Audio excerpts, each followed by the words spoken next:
Hi guys, today we are going to attempt Google Sheets Challenge Lab. So let's start the lab.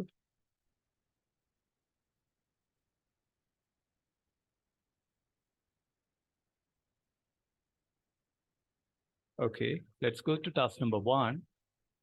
So here we have to clean and validate the data. Okay, so let's go to Google Drive and load this file.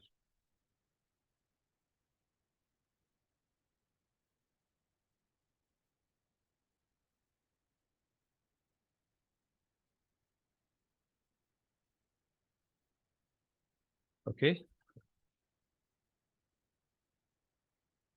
okay, here we are. So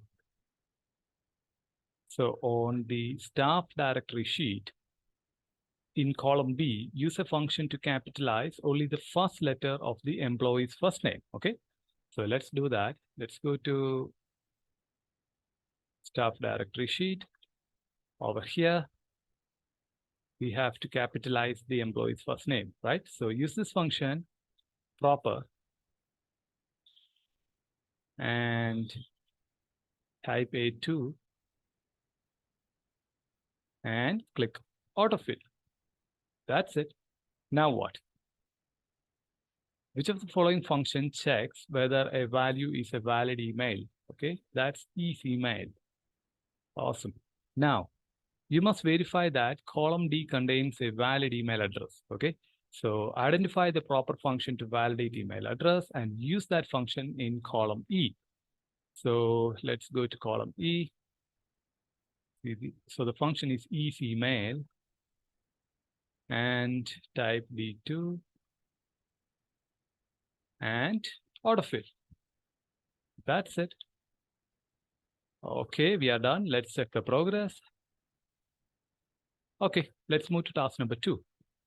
Here we have to organize and find data, right? So first thing, we have to organize the staff directory sheet in order of birthday listed in column F, okay? So column F, click that, and sort sheet A to Z, click that. Yeah, that's it. Now, so the second task is to change the availability of a facilitator from October 5 to October 10. Okay, we have to make some update. So over here, so type use substitute function. Okay, so substitute text to search is D2, sorry, H2. Okay, you can see it's selected. Then search for October 5 and replace October 5 with October 10, right? So October 10. Yeah, that's it. And autofill. That is great. You can see October 5 is replaced with October 10. Okay. Now we have to select the email address of at least one manager from this spreadsheet. Okay, and we want this information in cell A18. Okay, let's go to cell A18. I'm going to use the query function. So query, yeah, the data range. I'm going to give this data from A2 to G16, right? Now about the query, I'm going to use this query. Select, we want email address, right? Select D, where G, here we can see the role, where G is equal to manager, right? Awesome. manager, and we only need one manager. So let's limit to one. Okay, that's it. So yeah, we have the name of manager over here. So, okay, we are done. Let's check the progress. That's it. Now let's move to task number 3. Here we have to create a chart, okay?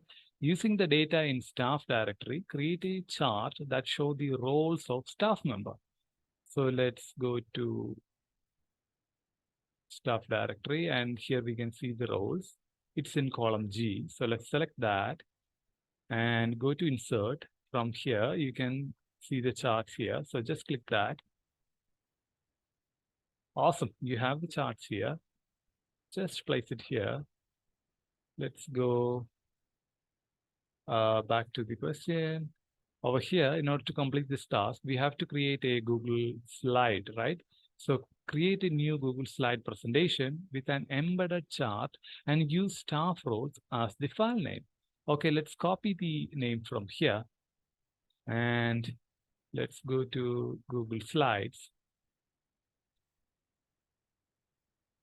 Okay, choose blank.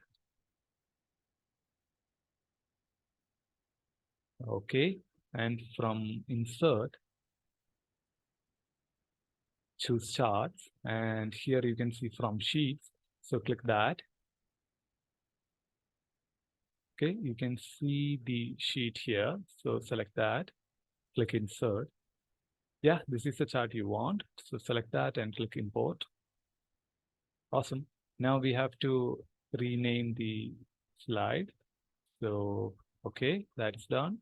Let's go back and check the progress. Awesome. Now let's move to task number 4. Here we have to calculate descriptive stats, okay? So this time use customer rating sheet and calculate the average, median, range, standard deviation of data in the cell C2 to C101. So yeah, let's go to customer rating. Over here, we need average. So we can use this function average. And here is the data. Awesome. We need median. So use the function median. And yeah, we get that. And again, for range, we can use max and subtract min. So yeah, we get that. Now standard deviation, right? We can use standard deviation. Sorry about that. And this is the data range. So awesome. We have created this table. So that's it. Now, which of the following function is used to calculate a range, right? We can use max and min. So yeah, that's it. Let's check the progress. Okay, now let's move to task number 5. Here we have to create a pivot table. Okay, create a pivot table that displays the average customer rating for each item. Okay, so let's go back to the sheet. Let's select the data sorry, we don't need everything. We only need, okay, data from A1 to C100. So yeah, now from insert, select pivot table and choose new sheet and click create. Over here, for the rows, select item, and for the values, select customer rating, and here the aggregation function is average. So yeah, that's it. So we can see items over here and average ratings over here. So that's it. Let's go back and check the progress. Awesome. We have completed all the tasks in this lab. So that's it. See you next time.